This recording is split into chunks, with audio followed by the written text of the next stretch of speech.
Hello everyone, आप देख रहे हैं चैनल अमीन इन्फो। तो ये वीडियो आपको अराउंड 20 या 21 अप्रैल को मिलेगी। उस टाइम तक दिल्ली डाइट के जो फॉर्म हैं अभी रिलीज़ नहीं हुए हैं। उम्मीद है दिल्ली डीएलएड या डीपीएससी के फॉर्म काफ़ी जल्द रिलीज़ करे जाएंगे और उसके ऊपर सेपरेट वीडियोस आप लोगों के लिए इसी चैनल पर लाई जाएंगी।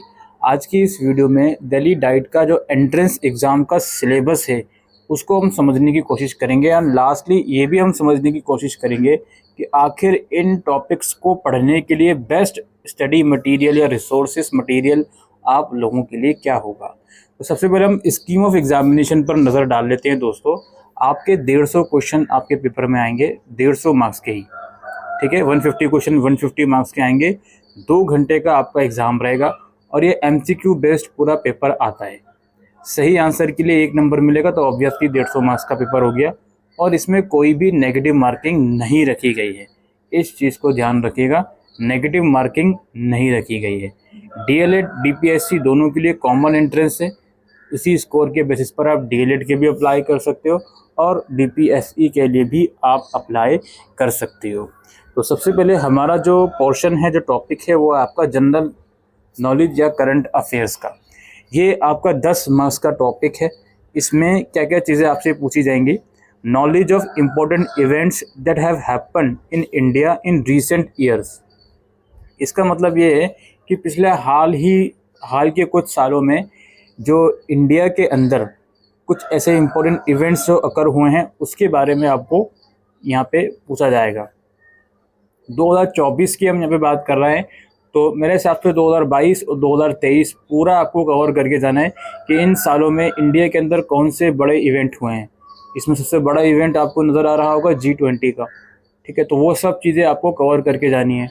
और इसके अलावा इसमें prominent personalities of both India and international level, India या इंटरनेशनल लेवल की कुछ ऐसी पर्सनालिटीज़ जो काफ़ी पॉपुलर हो गई हों, काफ़ी फेमस हो गई हों, उसके बारे में आपको पढ़ना है, ठीक है। अच्छा, उसके बाद यहाँ पे कुछ कल्चरल एक्टिविटीज़ और स्पोर्ट्स एक्टिविटीज़ जो होती हैं उसके बारे में भी आपको पढ़ना होगा। स्पोर्ट्स के अंदर केवल एक स्पोर्ट्स तक सीमित मत रहना, अलग अलग स्पोर्ट्स एक्टिविटीज़ के बारे में आप पढ़ना। कौन सा ऐसा इंडिविजुअल है जिसने किसी पर्टिकुलर स्पोर्ट्स में अच्छा करा, गोल्ड मेडल वो लेकर आया, वो सब चीज़ें आपको इसमें पढ़नी है। कल्चरल एक्टिविटीज़ के बारे में आपको पढ़ना है और करंट इम्पोर्टेंट वर्ल्ड इवेंट्स। इसमें करंट की बात हो रही है, तो 2024 में आप एग्ज़ाम दोगे तो 2023 से लेकर 24 तक जो भी करंट इम्पोर्टेंट वर्ल्ड इवेंट्स हो रहे हैं, ठीक है, पॉलिटिकल लेवल पर या कुछ और लेवल पर, वो सब चीज़ें आपको इसमें पढ़कर जानी है। और प्राइज़ और अवार्ड्स, हाल ही के टाइम पर या पिछले 1-2 सालों में या हिस्टोरिकल भी बात करें तो कौन सा प्राइज़ किस पर्सनालिटी को दिया जा चुका है या दिया जा रहा है, वो सब चीज़ें आपको इसमें पढ़कर जानी है। ये 10 मार्क्स का आपका पेपर हो गया। और ये इसके लिए रिसोर्सेज क्या रहेगा दोस्तों, देखिए आज के टाइम पर आपको न्यूज़पेपर पढ़ना बहुत ज़्यादा ज़रूरी है, ठीक है, कुछ करंट अफेयर्स के लिए। और चूँकि इसमें कुछ ऐसे इवेंट्स भी होंगे जो पिछले 1-1.5 साल में कंडक्ट हुए हैं, उनके बारे में भी आपको पढ़ना है।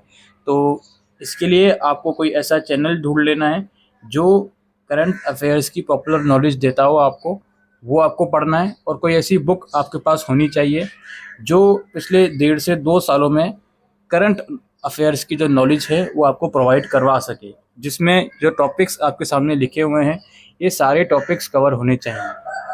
अरिहंत की बुक आप ले सकते हो करंट अफेयर की, ठीक है। आर गुप्ता की बुक आ सकती है, वो ले सकते हो।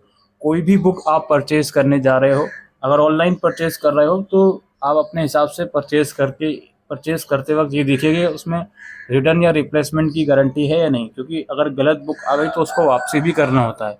तो इसलिए बेहतर चीज़ तो ये होती है कि बुक ऑफलाइन परचेज़ करो, तो वो ज़्यादा बेटर है आप लोगों के लिए। उसमें ये सारे टॉपिक्स ज़रूर से होनी चाहिए। और जो करंट अफेयर्स हैं इनके लिए प्लीज़ न्यूज़पेपर आप ज़रूर से रीड आउट कीजिए रोज़ाना, और कुछ वगैरह यूट्यूब्स वगैरह आप ज़रूर देखिए, जो अच्छे यूट्यूब चैनल्स हैं जो करंट अफेयर्स की अच्छी नॉलेज देते हैं, ठीक है।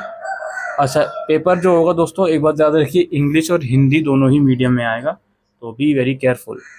इसके बाद आपका अगला जो सब्जेक्ट है सोशल साइंस है। इसके अंदर आपके हिस्ट्री के 10 क्वेश्चंस होंगे, तो अलग अलग टॉपिक्स यहाँ पे लिखे गए हैं। Forces shaping the modern world, exploration and discovery, broad survey of India. तो ये हिस्ट्री के अलग अलग टॉपिक्स हैं जो आपको कवर करने हैं। और 10 मार्क्स की पॉलिटिकल साइंस है।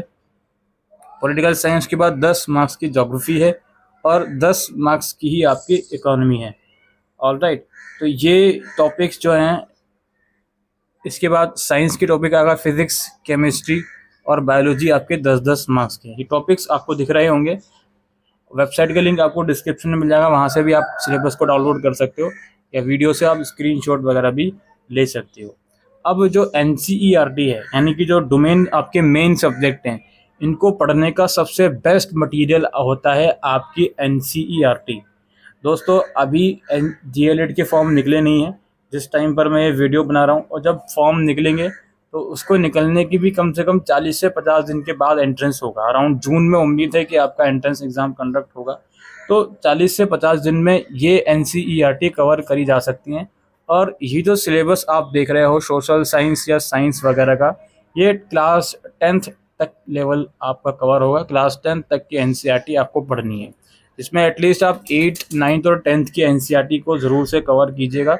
MCQ बेस इसमें से आपसे पूछा जाएगा। NCERT should be your first priority, और प्रैक्टिस पर्पस के लिए आप बुक ले सकते हो अरिहंत या R गुप्ता की, इन टॉपिक्स को कवर करने के लिए। ठीक है, तो ये 90 नंबर का आपका टॉपिक कवर हो गया, क्योंकि 40 नंबर का आपका सोशल साइंस है, 30 नंबर का साइंस हो गया। अब इनके अलग अलग सब टॉपिक्स हो गए, और 10 मार्क्स का करंट अफेयर हो गया। उसके बाद 30 मार्क्स का सबसे इंपॉर्टेंट टॉपिक है आपका जनरल मेंटल एबिलिटी। उससे पहले एक टॉपिक और छूट गया हमारा, ये है मैथमेटिक का। मैथमेटिक न्यूमेरिकल एबिलिटी 10 मार्क्स का आएगा। ये 8 लेवल तक के क्वेश्चन इसमें आएंगे मैथमेटिकल, इसमें न्यूमेरिकल एबिलिटी में। इसमें simplification, number system, LCM, HCF, percentage, PNL, ये सब चीज़ें आपको याद करनी है। रेशियो एंड प्रोपोर्शन, डिस्काउंट वगैरह। ठीक है, अच्छा, इसके बाद जनरल मेंटल एबिलिटी के अंदर verbal and non verbal reasoning के क्वेश्चन हो, लॉजिकल एंड एनालिटिकल रीजनिंग के क्वेश्चन हो। सबसे ज़्यादा प्रैक्टिस इन्हीं क्वेश्चंस में करने की ज़रूरत होती है, क्योंकि देखो, आप जो डोमेन सब्जेक्ट है वो पढ़ोगे, वो तो डायरेक्टली क्वेश्चन उठकर आ गया तो अच्छी बात है।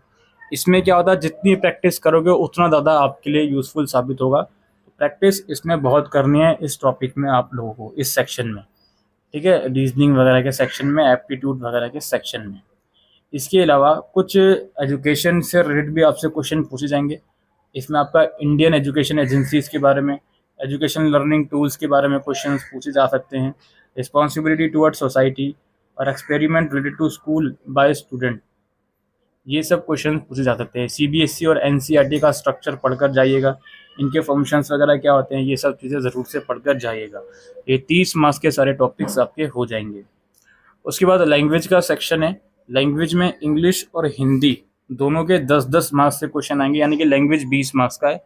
लैंग्वेज के अंदर आपके स्पॉटेड एरर वाले क्वेश्चन आ सकते हैं, यानी कि सेंटेंस में से एरर फाइंड आउट करो, वर्ड का एरर है, किसी भी चीज़ का एरर हो। ऑफ कोर्स MCQ बेस होंगे, और सेंटेंस अरेंजमेंट के क्वेश्चन आ सकते हैं, वोकेबलरी के क्वेश्चन आ सकते हैं, और सेंटेंस को सही ऑर्डर में लगाओ, ऑर्डरिंग ऑफ सेंटेंस के क्वेश्चन आ सकते हैं। इसके अलावा कॉम्प्रिहेंशन बेस्ड क्वेश्चन भी आ सकते हैं, और सेंटेंस के अंदर वर्ड का ऑर्डर ठीक से करना, उस चीज़ के भी क्वेश्चंस आ सकते हैं। ये 20 मार्क्स का आपका लैंग्वेज हो गया। इंग्लिश और हिंदी दोनों लैंग्वेज के क्वेश्चंस आप लोगों से पूछे जाएंगे। तो इसी तरीके से ये 150 मार्क्स के टोटल क्वेश्चंस आपके हो गए, यानी कि 20 मार्क्स लैंग्वेज के हो गए, 30 मार्क्स आप लोगों के मेंटल एबिलिटी वगैरह के हो गए, और आपके 30 मार्क्स साइंस के हो गए, 40 मार्क्स सोशल साइंस के हो गए। इसमें सब सब्जेक्ट के 10-10 मार्क्स हैं, और फिर आपके 10 मार्क्स मेंटल, ये न्यूमेरिकल एबिलिटी के हो गए, और 10 मार्क्स आपके करंट अफेयर्स के होगा। इनके लिए अगर कंबाइंड बुक की आप रिक्वायरमेंट करोगे तो R गुप्ता या अरिहंत की आप बुक परचेज कर सकते हो, जिसमें सारे टॉपिक्स की आप प्रिपरेशन कर सकते हो। ठीक है, लेकिन सिर्फ एक बुक के सारे मत बैठना प्लीज़। मैं बार बार बोल रहा हूँ आप लोगों के लिए कि कम से कम जो डोमेन सब्जेक्ट हैं इनके लिए NCERT ज़रूर पढ़िए, और जो करंट अफेयर्स वाले सब्जेक्ट हैं कोई, उसके लिए न्यूज़पेपर ज़रूर रीड कीजिए रोज़ाना, और एक अच्छा यूट्यूब चैनल सर्च करके उसके आप करंट अफेयर्स देखिए। और जो प्राइज़ अवार्ड्स या जो इवेंट्स वगैरह हुए हैं हाल ही में, उनके लिए आपको पीछे जाना पड़ेगा थोड़ा, तो उसके लिए आप कोई बुक ले सकते हो जिसमें करंट अफेयर्स की पिछले 1-2 साल की ज़रूर से नॉलेज हो। इंडियन लेवल पर एटलीस्ट, ठीक है। और प्रोमिनेंट पर्सनालिटी याद रखिए, इंटरनेशनल लेवल की भी आपसे पूछी जा सकती है। बाकी सबसे ज़्यादा प्रैक्टिस करने की जो जहाँ पर आपको ज़रूरत पड़ सकती है वो रीजनिंग वगैरह का सेक्शन है। रीजनिंग का सेक्शन और इसमें जो एजुकेशनल कंटेंट है, जो एजुकेशन इंस्टीट्यूट से रिलेटेड क्वेश्चन हैं, ये टोटल 30 मार्क्स के हैं। तो इसमें भी आपको काफ़ी अच्छी प्रिपरेशन करनी पड़ सकती है। इसके लिए भी आप आर गुप्ता वगैरह की बुक देख सकते हो, ठीक है। बाकी NCERT should be your first priority as far as your domain subject is concern, like science वगैरह। एक आपका बेसिक कंप्यूटर नॉलेज का भी पार्ट है, जिसमें कंप्यूटर की बेसिक नॉलेज जो होती है वो आपको पढ़नी होगी। कंप्यूटर के टाइप्स वगैरह, हार्डवेयर, सॉफ्टवेयर, ये सब चीज़ें आपको पढ़नी होगी। ऑलराइट दोस्तों, यही आज की इस वीडियो में इंफॉर्मेशन थी दिल्ली डीएलएड के एंट्रेंस एग्ज़ाम के सिलेबस के बारे में।